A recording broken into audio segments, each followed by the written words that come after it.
Oh my, carrying such a large suitcase. Are you going on a trip?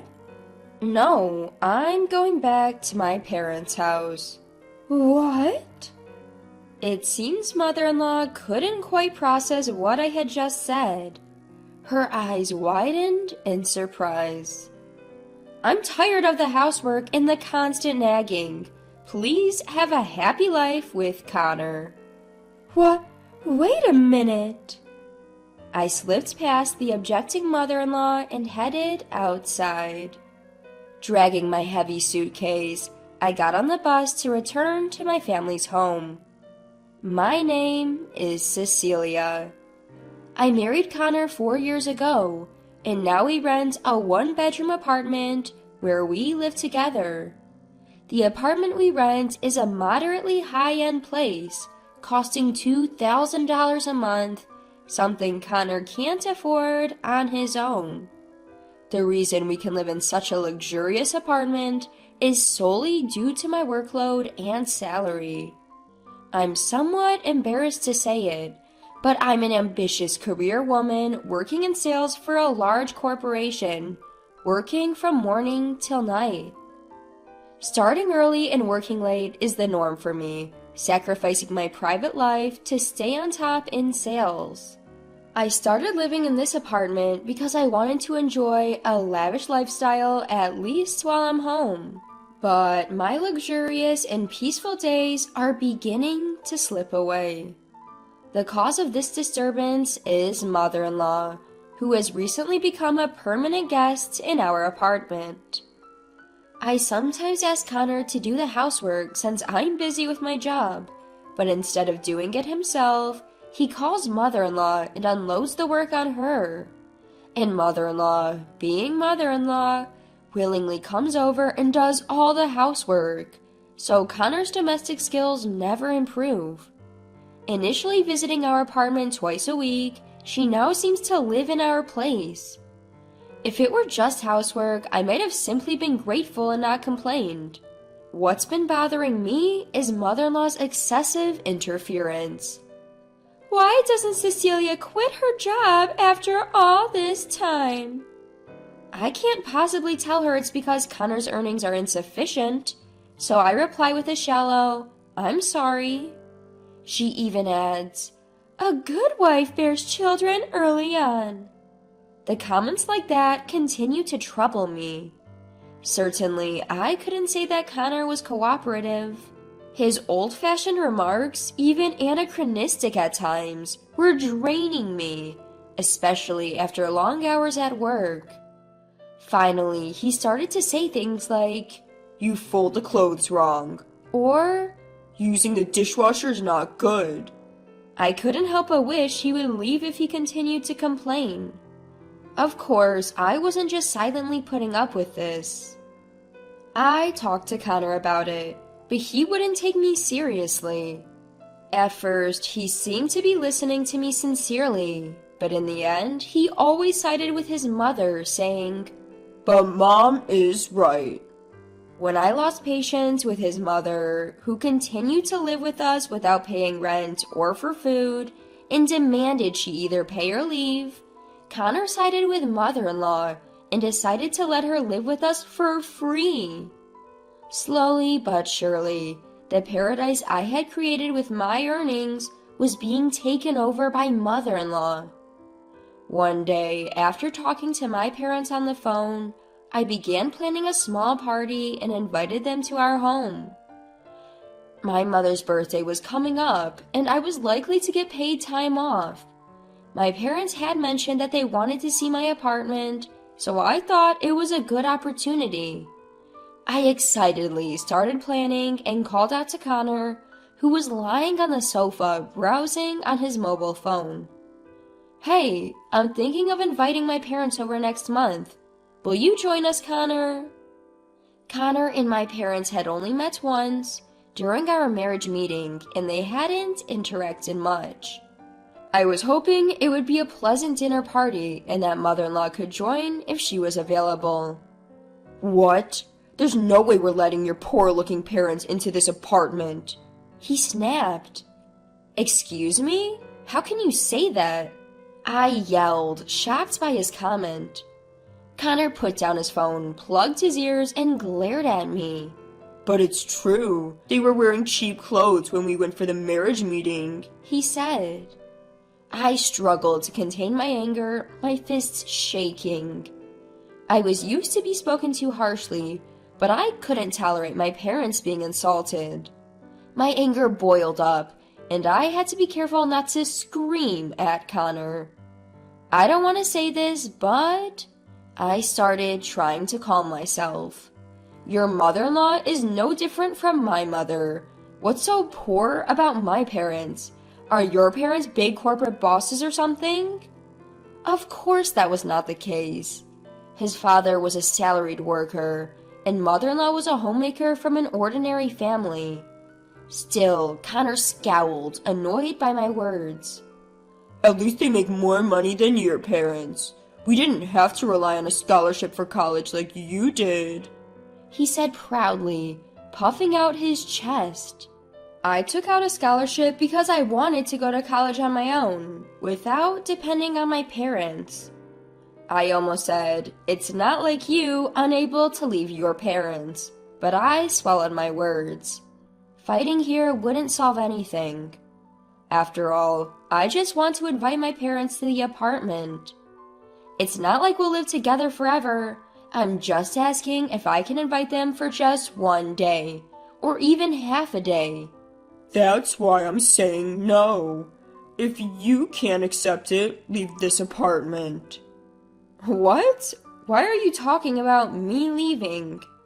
If you can't obey me, I don't need you. I don't even want to live with you. I saw Connor spit those words out with hate, and something inside me snapped. Fine, if you say so, I'll leave. But once I leave, I'm not paying the rent here, okay? Can you afford to live on your own, Connor? Humph, worried about money? My mom's a homemaker, but she makes big money. $2,000 rent is nothing to her. I thought Connor was just ranting, but it turns out he plans to rely on his mother's income. I was more stunned than angry. I really can't understand Connor's dependent thinking. Why did I marry this man? I never thought I'd see the day when I could not trust my judgment of men. I threw down the planner I had been writing in and pulled a suitcase from the closet. The closet was filled with the stuff my mother-in-law had brought over, and my belongings had been pushed to the back. Connor seemed a bit flustered as he watched me pack calmly, but in the end, he said nothing. I finished packing, headed for the door without a word to Connor, and ran into my mother-in-law, just back from shopping. Oh, such big luggage. Are you going on a trip? No, I'm going back to my parents' house. Huh? My mother-in-law seemed unable to process what I'd said. Her eyes widened. Thank you for everything, like the housework and the sarcastic comments. Please be happy with Connor. What? Wait a minute, Cecilia! I slipped past my restraining mother-in-law and went outside. I dragged my heavy suitcase to catch the bus back to my parents' house. My parents laughed uproariously at the whole story. Even I was annoyed by their laughter, as if they were saying I was petty. Hey, it's not a laughing matter. Sorry. Cecilia, you are quite the character. Getting that angry over a comment about your parents? Was it a case of an eye for an eye? Even my usually reserved mother was covering her mouth and shaking her shoulders with laughter. Don't worry. One day, Connor will introduce you to an apartment. Dad, what are you talking about? There's no way Connor would let me have a room. I looked at my father in disbelief, but he just laughed with my mother and never explained his words. Eventually, I became busy with work, and thoughts of Connor and the apartment completely slipped my mind. I was still living with my parents and saw them every day, but we hadn't talked about the apartment since that day. Half a year had passed since I was kicked out of the apartment by Connor. Worn out from early morning commutes and late night overtime, I was leading a lazy life, sleeping through the day on my days off. My parents unexpectedly approached me. Finally awake? We're thinking of going to the apartment where Connor lives. Want to join us?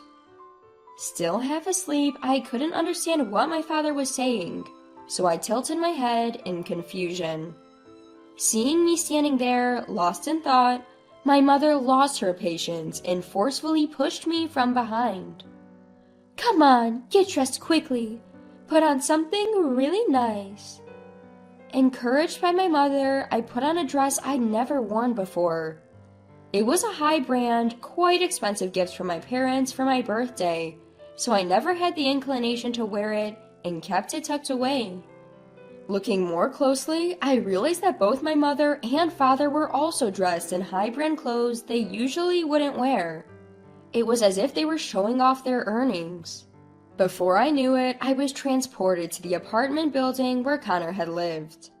I thought we would be turned away at the auto-locked entrance, but that worry was unnecessary. The person we were looking for was standing there in the entrance, dumbfounded. Connor and his mother-in-law were surrounded by a large amount of luggage standing still in the entrance. Upon seeing me, Connor's face contorted. Hey, Cecilia, what's going on? We've been kicked out of our apartment. Kicked out? Did you pay the rent? I thought it was an obvious question, but Connor looked away, embarrassed. I paid it. I even went into debt to make the payment. I was utterly dumbfounded by Connor's words. As I suspected, the claim that mother-in-law was earning money was a lie. And yet, Connor and mother-in-law kept up the pretense, living in a luxury apartment, even going into debt. I would have moved out long ago. So why were you kicked out? Did you cause any trouble or something? Connor shook his head, having no clue. Mother-in-law, who had been silently listening, also seemed to have no idea. Mother-in-law, who had been silently listening, also seemed to have no idea, looking at the luggage in the entrance shamefacedly. Ha ha ha ha ha! The mood was broken by my father's laughter. His hearty laugh echoed through the entrance. My mother also covered her mouth elegantly, as if laughing. What's so funny, Dad? No, I'm sorry. It's just amusing. Connor's room, we'll give it to Cecilia. If you don't want to use one, we can arrange for a new one. What? What are you talking about? Connor's voice rose in confusion before mine. Mother-in-law, like me, was bewildered, her gaze wandering. Didn't you know? This apartment had been owned by our company for the past 3 months. Connor stared at my father, his eyes wide open. My parents are the presidents of the company. With my added explanation, mother-in-law's mouth fell open as if she couldn't believe it. It was understandable. I hadn't told Connor that my father was a real estate agent's president. More to the point, my mother was the president of a subsidiary under my father's company. Together, they were a successful entrepreneurial couple. Perhaps I inherited those genes because I had an exceptional talent in sales. Connor must have misunderstood my family to be poor, based on the clothes we wore when meeting him and the fact that I went to college on a scholarship, but that was a mistake.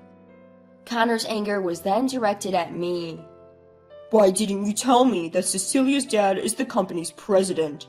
If I had known, I would've... And what if you had known? Just so you know, I'm not living here on my parents' dime, unlike you, who's always relying on mother-in-law. Surprisingly, it was not Connor but mother-in-law who accepted the reality quicker. Maybe she judged the hierarchy at a glance by looking at my mother's high-end clothing. Suddenly, with a look of trying to gauge my parents' mood, she began to speak. I sold the house because Connor said to move here. If we're kicked out, we'll have nowhere to live. Mother-in-law glances at my parents' faces, but neither of them breaks a smile.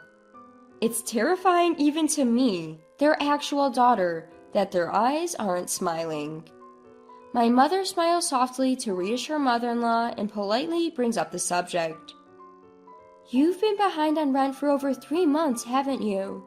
We've sent reminders and called many times, but with no response, we've had to proceed with eviction. I look at Connor, wondering if he really was behind, and he quickly looks away. It seems that he could only pay his debts for the first 3 months. Mother-in-law's situation was the same, and she looks uncomfortable being scolded by my mother. Can't you do something about it? Please? You're the company's president, right? Mother-in-law pleads with my parents. However, my father firmly pushes mother-in-law away. I'm the president and I've decided on the eviction. You must comply. You're trying to live well without paying rent. Isn't that too selfish? Cornered by my parents, mother-in-law looks to Connor for help. But Connor stays still, not budging. As if he's abandoning mother-in-law, as if he doesn't want to get involved, he just stands there. I feel anger bubbling up again at his indifferent behavior. I've thought about it for 6 months. I can't reconcile with Connor. Let's get a divorce. What? Wait, divorce? I glare at the flustered Connor. I can't live with someone who insults my parents. My parents look at me, almost dazzled by the words I've declared. What am I going to do now? Connor falls to his knees on the ground, dejected. Though I want to keep watching his ridiculous figure, I'm not that heartless. You need to find a way to pay the overdue rent. Why not sell all your furniture and stuff? You won't have anywhere to take it anyway. I glance at the pile of Connor and mother-in-law's belongings in the entrance. Despite the unpaid rent, there are many luxurious items like brand name products and watches. Selling them might help a bit. Feeling a little reluctant to leave them stranded, I began to efficiently sort through the unattended luggage on the floor. The truck should be here soon. Let's transport everything to our warehouse for now. My father also cooperated with me. As Connor and mother-in-law sulked, unable to do anything, the belongings that had occupied the entrance were quickly put away, leaving only the valuable brand clothing, jewelry, and watches. Why don't you visit our shop later? We also deal in buying watches and jewelry. With a business smile, my mother hands her business card to mother-in-law. It was a completely dazzling move. She kicks Connor and mother-in-law out of the apartment and doesn't forget to promote her business. I never feel like I can catch up to my parents. And I still can't be as ruthless as my parents when it comes to business. As I'm absent-mindedly staring at my parents, my father says with a calm face, People who judge others by appearance and call them poor don't belong in this apartment. With those words, I was certain. My parents were holding a grudge against what Connor had said. Connor seemed desperate to pay the rent, repeatedly borrowing money everywhere. Not only from lenders, but also from his colleagues and superiors. It became a topic in the company that Connor never returned the money. Connor lost his place in the company and was forced to resign after paying back all the money he had borrowed from company employees. Mother-in-law, who had been living with him and was only trying to benefit from him, was probably guilty as well. After being kicked out of the apartment, mother-in-law moved into the company dormitory with Connor and started working as a part-time worker at a factory. The fact that the factory where she was working was part of my father's corporate group is nothing short of laughable. 1 month after Connor was kicked out of the apartment, I successfully got divorced. Additionally, I received a room in the apartment as a lifetime gift from my parents, and I'm leading a comfortable life. Work is as busy as ever, but I have been promoted for my sales skills. Now that I'm single, I'm thinking of devoting myself even more to my work.